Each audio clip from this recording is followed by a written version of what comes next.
Bismillahirrahmanirrahim. Assalamualaikum warahmatullahi wabarakatuh. Perkenalkan, nama saya Milda dari kelompok 3 dan di sini saya sebagai pemateri pertama.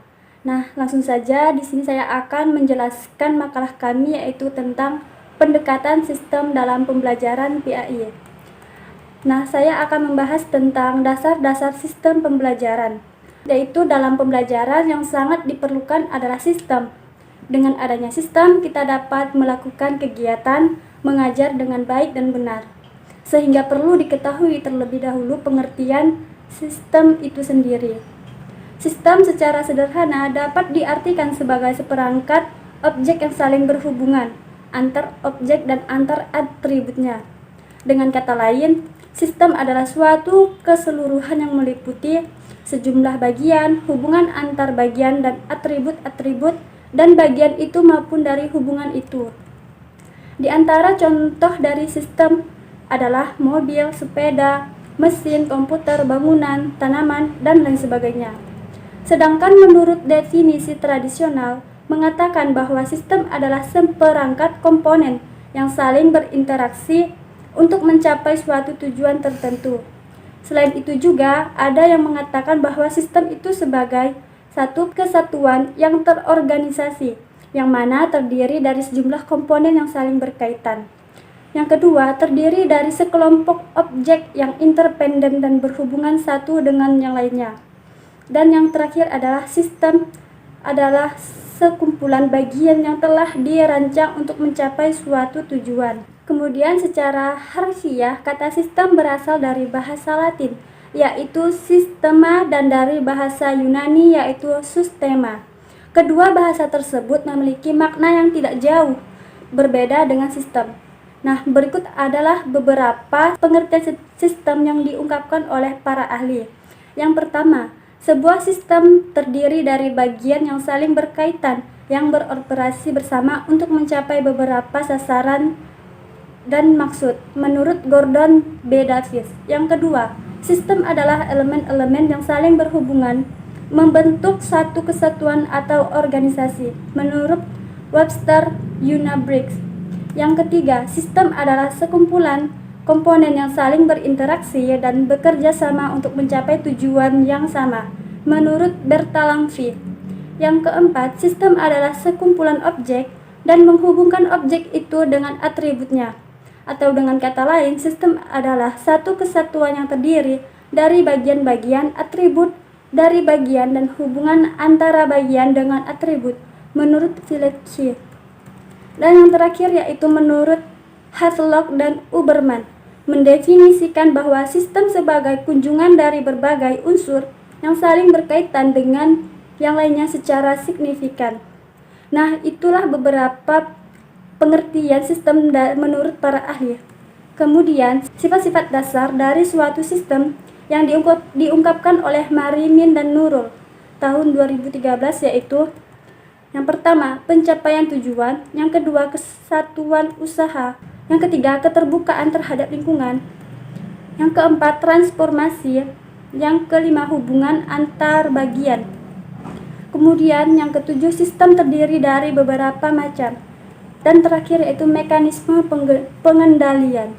Nah, itulah dasar-dasar dari sistem yang dapat saya jelaskan. Kurang lebihnya saya mohon maaf dan saya kembalikan lagi kepada pemateri kedua. Sekian, terima kasih. Wassalamualaikum warahmatullahi wabarakatuh.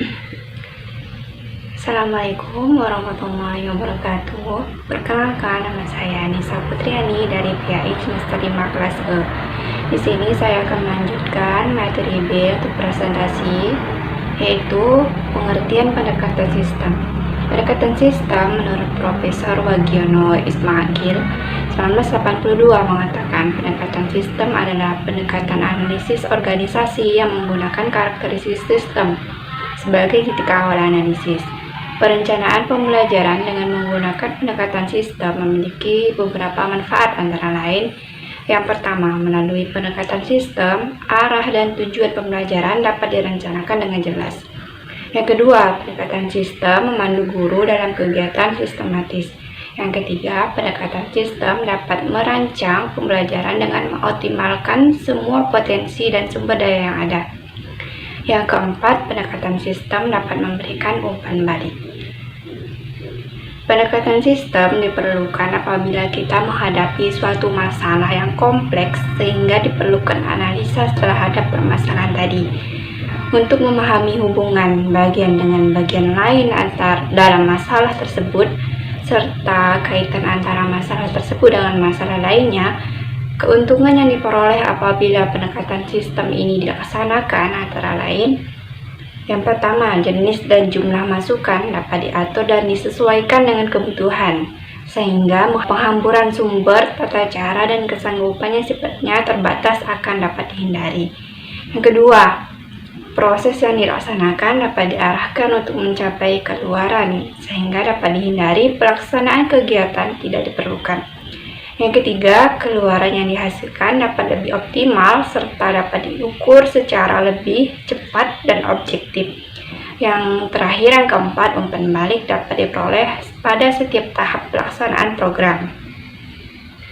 Sebagai suatu sistem, seluruh unsur yang membentuk sistem itu memiliki ciri saling ketergantungan yang diarahkan untuk mencapai tujuan tertentu. Keberhasilan sistem pembelajaran adalah keberhasilan pencapaian tujuan pembelajaran. Maka dengan demikian, tujuan utama sistem pembelajaran adalah keberhasilan siswa mencapai tujuan. Pendekatan sistem pembelajaran PAI adalah kumpulan dari sekian banyak komponen yang saling berintegrasi, saling berfungsi secara kooperatif, dan saling mempengaruhi dalam rangka mewujudkan generasi ke generasi yang beriman dan bertakwa. Sekian penjelasan saya mengenai pengertian pendekatan sistem. Yang selanjutnya akan dilanjutkan oleh pemateri ketiga. Kurang lebihnya saya mohon maaf. Wabillahi taufiq wal hidayah. Wassalamualaikum warahmatullahi wabarakatuh. Assalamualaikum warahmatullahi wabarakatuh. Perkenalkan, nama saya Saprini Zain dari kelas PAI Himae, di mana saya akan melanjutkan dari pemateri yang sebelumnya, yaitu saya akan menyampaikan tentang ciri-ciri sistem pembelajaran. Dalam perspektif para ilmuwan, semua sistem, baik sistem terbuka maupun sistem tertutup, memiliki beberapa ciri-ciri yang dapat disebut dengan ciri universal sistem. Semacam itu dapat digunakan untuk membantu mengkonsep suatu sistem. Yang pertama, cenderung ke arah heterologi, lamban, menua, dan mati. Secara istilah, sistem berarti eksistensi dan kegiatan. Akan tetapi semua sistem, apakah yang hidup, yang mekanisme, ataupun yang konseptual, adalah untuk digunakan dan kemudian mengalami kerusakan dan akhirnya tidak dapat berfungsi kembali. Yang kedua, hadir dalam waktu dan ruang yang tidak bisa dihentikan. Suatu sistem akan mengalami evolusioner dan mengalami pertumbuhan atau bahkan kemunduran dalam waktu ke waktu. Yang ketiga, mempunyai batas-batas yang berubah. Garis batas sistem dapat dipandang suatu titik yang membatasi bagian di luar dalam aspek unik dari sistem tidak dapat dilihat kembali. 4. Mempunyai lingkungan proksimal dan distal. Lingkungan dari suatu sistem adalah segala sesuatu yang berada pada batas sistem itu.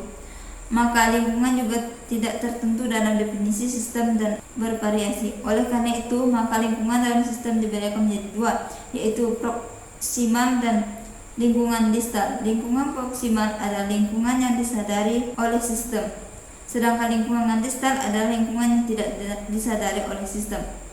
Yang kelima, mempunyai variabel dan parameter. Suatu sistem memiliki faktor-faktor yang mempengaruhi struktur dan fungsi suatu sistem. Faktor yang ada dalam sistem itu adalah variabel, sedangkan faktor yang di luar sistem itu parameter. Pada sistem yang tertutup yang dipengaruhi oleh faktor-faktor yang ada dalam suatu sistem itu, sedangkan pada yang sistem terbuka dipengaruhi oleh faktor-faktor kejadian, situasi, dinamika, energi, kekuatan, fungsi, buruk, dan lain sebagainya. 6. Mempunyai subsistem. Ciri dari sistem yang keenam adalah bahwa sistem ini memiliki subsistem. Subsistem adalah suatu unit yang terikat terdiri dari bagian-bagian hubungan dan atribut. Yang ketujuh, subsistem juga mempunyai batasan. Dalam sistem yang sangat besar, dapat didefinisikan sejumlah besar subsistem yang dapat dirumuskan berbeda-beda dan saling tumpang tindih. Dan yang terakhir, mempunyai suprasistem.